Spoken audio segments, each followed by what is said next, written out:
Une soirée estivale. Lumière tamisée, fumée d'encens, chaleur tropicale. Dans une maison bruxelloise, deux êtres se guettent, se cherchent, se regardent. Rapidement, la tension monte et la passion s'irrigue dans leurs veines. En un claquement de doigts, les chemises se déboutonnent, les pantalons s'abaissent et le préservatif est déroulé, tripoté et mal enfilé. 1 minute, tic, 2 minutes, tac, 3 minutes, boum! Le voilà qui explose en une myriade de particules.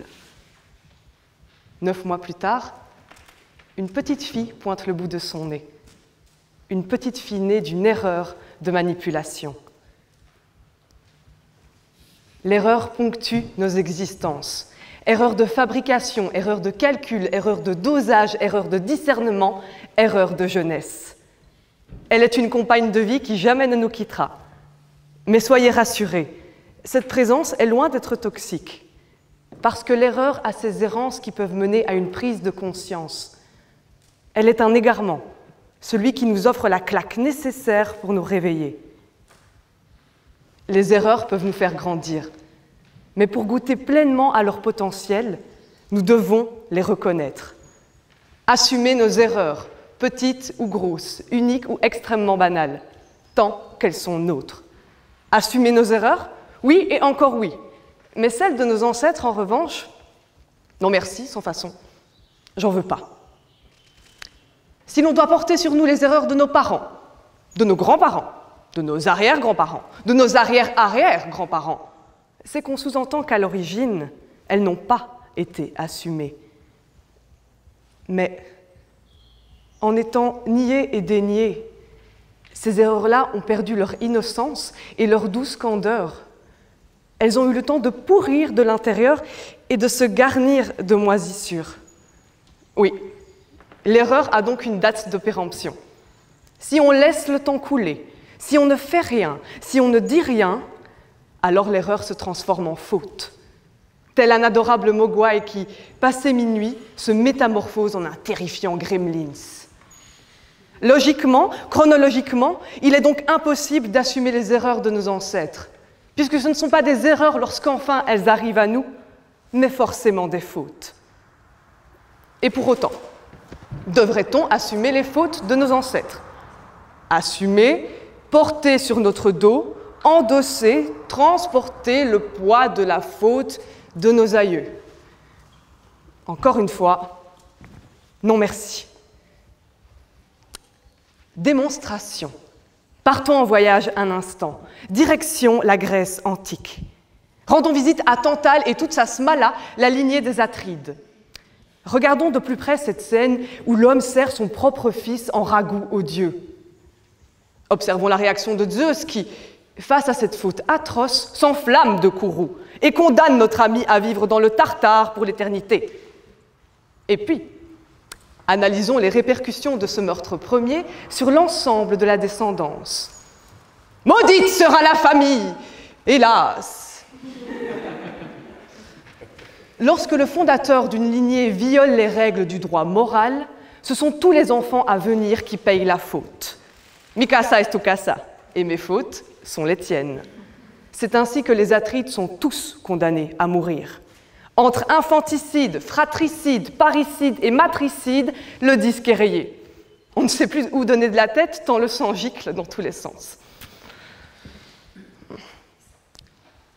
Les Atrides sont des descendants sacrificiels, des rejetons infortunés, des victimes collatérales du crime de leurs prédécesseurs.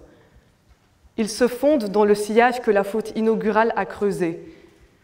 C'est comme si cette faute-là, non assumée par leur propriétaire initial, les destinait à suivre une route bien tracée. Comme s'il leur était impossible d'inventer leur propre chemin, tant le poids de l'héritage orientait leurs pas. Les uns après les autres, les Atrides se refilent un sac alourdi du linge sale et mouillé de Tantale. Ce sac, croyez-moi, pèse un poids de mammouth. Et pourtant, il ne cesse de se le lancer, que dis-je, de se le balancer en criant « Au suivant ! Au suivant ! Stop ! Stop ! On fait une pause, on se recentre et on prend conscience qu'assumer ne doit pas être la seule et unique méthode. Proposition. On pose à terre ce tas pétri de fautes ancestrales et on les trie toutes. Celles que l'on dénonce haut et fort, pour qu'aucun n'ignore notre honte et notre désaccord. Celles plus légères dont on se rit aux différents repas de famille. Et puis celles que l'on retient comme des phares, pour ne jamais, jamais s'égarer dans la nuit.